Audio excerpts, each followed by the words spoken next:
மாசி மாதம் கிருஷ்ணபக்ஷ சதுர்த்தி என்று வருவது மகா சிவராத்திரி. இது மற்ற எல்லா சிவராத்திரிகளிடமும் இதுவே சிறப்புடையது. பல்வேறு வகையான பெரிய நலன்களை இது வழங்குகிறது.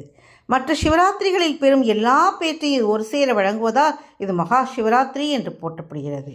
சிவராத்திரியின் போது இரவு 4 ஜாமங்களாக பிரிக்கப்படுகிறது. அந்த 4 ஜாமங்களிலும் சிவலிங்கத்திற்கு விசேஷமான அபிஷேகங்கள், பூஜைகள் செய்யப்படுகின்றன. முதல் கால பூஜை இது படைக்கும் தேவன் பிரம்மா சிவபெருமானுக்கு செய்யும் பூஜையாகும். இரவு 7:30 மணி அளவில் ஆரம்பிக்கும் இந்த பூஜையில் கலந்து கொண்டே சிவபெருமானை தரிசனம் செய்வதால் நம் பிறவி கர்மாக்களிலிருந்து விடுபட்டு நற்பலன்களை அடையலாம். 2ஆம் ஜாம பூஜையை காக்கும் தேவன் விஷ்ணு சிவபெருமானுக்கு செய்யும் பூஜையாகும். இந்த காலத்தில் விரதமிருந்து பூஜிப்பதால் தனதானிய சம்பத்துக்கள் சேரும். சிவராத்திரியின் முக்கியமான பூஜை என்று சொல்லப்படுவது 3ஆம் ஜாம பூஜை.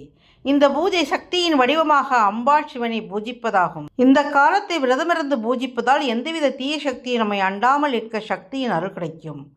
4ஆம் ஜாம பூஜை. இந்த 4வது கால பூஜை 33 தேவர்களும் முனிவர்களும் ரிஷிகளும் பூத கணங்களும் மனிதர்களும் அனைத்து ஜீவராசிகளும் சிவபெருமானை பூஜிப்பதாக கருதப்படுகிறது. மிக உயர்வான இந்த மகா சிவராத்திரி விரதத்தை இருந்து சிவபெருமானை வழிபட்டு அனைத்து செல்வத்தையும் வாழ்வில் மகிழ்ச்சியையும் பெறுவோம். ஓம் நமச்சிவாய, ஓம் நமச்சிவாய, ஓம் நமச்சிவாய.